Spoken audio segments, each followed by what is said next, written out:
Hey everybody, kind of a special event today. One thing that I have really felt pretty strongly about is sharing people's stories. I know some of the most amazing people, and because God has provided opportunity for me to kind of know some of their stories, I want to highlight some of them. And just allow people to share their hope and share a little bit of their testimony slash story slash what has happened to them in their life. And so I want to introduce you to my friend Emma Lowe. That's me. Yeah, and Emma is an amazing person. She knows how much I love her. I won't talk too greatly about her or hype her up too much, but trust me, we make it clear that we love Emma. Both me and Amanda admire this young lady. She has a story to tell, and so we're going to let her do that today. And maybe it would be beneficial to you. Maybe it would be something that would be applicable or relatable or just downright admirable. But I will tell you this, if you hang around Emma long enough, admirable is something that just continues to come to your mind. She is a young leader in this world, and we're just going to talk a little bit about some of the tougher things that had happened in your life in regards to an eating disorder. So do you want to give us a little backstory on that? Okay, so it kind of goes back to when I was 12 or 13. That's when the depression and whatnot started. I lost my grandma, and my grandma was my best friend. I spent almost every day with her. She was closer to me than my mom, and my mom is my everything. And then when I was about 15, I lost my grandpa on the same side. And right before that, I had moved to Mississippi, so I was in a new school. I didn't know anyone. I just lost my two best friends. And then a couple years later, I got into this relationship that from the get-go, it wasn't healthy. He was cheating on me. It would get physically and emotionally abusive. I would have bruises on my arms and whatnot. And then during that relationship, someone else that was close to our family molested me. And that's when everything really just started to spiral down. Like, everything just kind of hit me all at once. Like, I didn't feel like I was worthy. I hated how I looked. I always wore makeup because I wanted to change myself. I always dress pretty comfortable because that's just who I am as a person. But I started wanting to change my wardrobe so I could look like the other girls and wear a name brand, and I started changing who I was as a person. And then through that relationship, I kept changing. I became someone totally different. I was scared to hang around my friends. I was scared to spend too much time with my family because I knew that he would get mad. And then that relationship ended. And I took it really hard because I loved him, or I thought I loved him. And when the relationship ended is when I really started to notice that I had an eating disorder. Because it got to the point where I would go a couple weeks without eating. I would drink water and occasionally a soda to keep my blood sugar up because I'm anemic, so I get low blood sugar and I need iron or else I pass out. So I would just drink things occasionally just to keep my blood sugar up. And then it was in the summertime, so I was wearing a bathing suit. And my mom noticed that when you looked at my back, you could count all of my ribs. Usually you can only see one or two, but you could count all of them. And I was always sick. I was always throwing up. Food just wasn't appetizing to me. The smell of food made me sick. I couldn't go out to eat with my friends because I would get sick. I couldn't watch them eat because I would get sick. So it just went on for a while where I couldn't eat. And that's when I really noticed that something was wrong. So Emma, what did you do to correct some of this? Because we recognize that it's much bigger than what goes on in our body. Ultimately, our mind is really sometimes our greatest friend and our worst enemy at the same time. So we almost get a dysmorphia where we're seeing ourselves a little bit different than what is really happening. So what was that telltale moment, and what did you do to correct some of this action? I realized that I was sad a lot, and I hadn't cut this guy out of my life. Like, we broke up, but we were still in contact. He was still telling me he loved me, that he wanted to get back together, that he wouldn't cheat on me again. So I kept him in my life. But when it really started to get better and I started to take my own life back, I completely cut him out of my life. I started going to therapy because I've always struggled with OCD since I was little, but I started to realize that I just wasn't happy anymore, like, at all. Like, even I could be in Disney World and I would still, like, just feel sad all the time. Like, in moments where I knew I was supposed to be happy, I was just sad. So I started going to therapy, and therapy isn't for someone who's weak. Like, you don't need to be ashamed of therapy.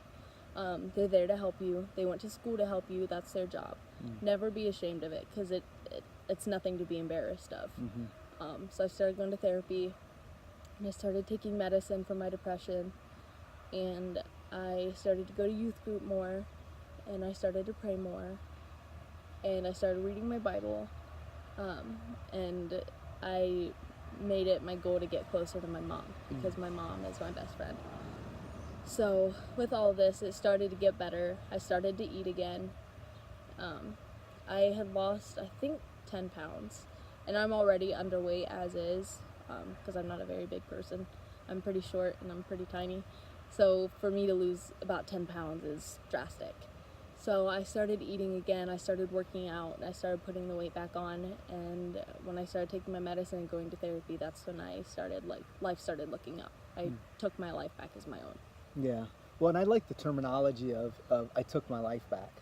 And one of the precepts that we teach, that I teach in life coaching, is that you have to own your life.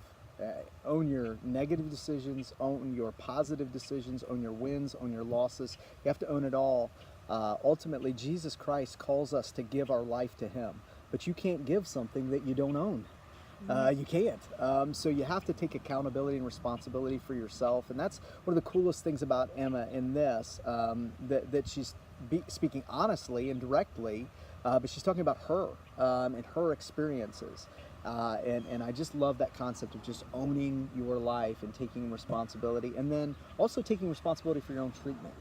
That's one of the cooler things about your story as well, is saying, listen, knowing when you need to seek help, knowing when it's because there are many young ladies and even young men that struggle with this. That's the rise now demographically, is that young men are dealing with this as well, and they're just not getting help. They're medicating themselves with whatever, but ultimately just to divert themselves from the core issue there. So let me ask you this, and I didn't tell you I was going to ask you, so we might edit it out. What's good about you? What are you good at? What am I good at? I don't know if I'm necessarily good at it, but I really enjoy singing. Yes. And that's one of my passions. I'm not good at it either, but I enjoy it. That's one thing that's kept me happy, is singing and music. I'm relatively good at making friends, I'd say. Who wouldn't want to be your friend? It must be a weirdo if they want to be your friend. I'm good at making friends. I'm good at being happy. Yeah. I'm happy a lot now. Yeah. I'm a good cook. Me and Amanda are going to make you test that one out. So just because we love people to cook for us. So good at makeup. Let me add one. You said you're good at doing makeup. Yeah. Let me add one thing into that. Emma is a light, and I cannot be in her presence and not have my day lifted. And that's something that I've committed my life to, is to be light for other people. And so I love light-bearing people. That's the whole concept of Lighthouse Life Coaching, is that you would be a light to everyone that you see, and that you would share this beautiful thing that God has implanted inside your heart with other people. And man, I'm telling you, it's not just on camera, it's not just on video. That's who she is all the time, and I admire that about her. We got a little kindred thing going on here. I can't adopt her because she's already got parents. They're not putting her up for adoption.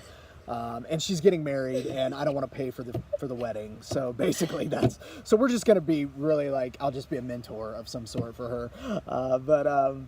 Man, thank you, Emma. One last question before we get off of here.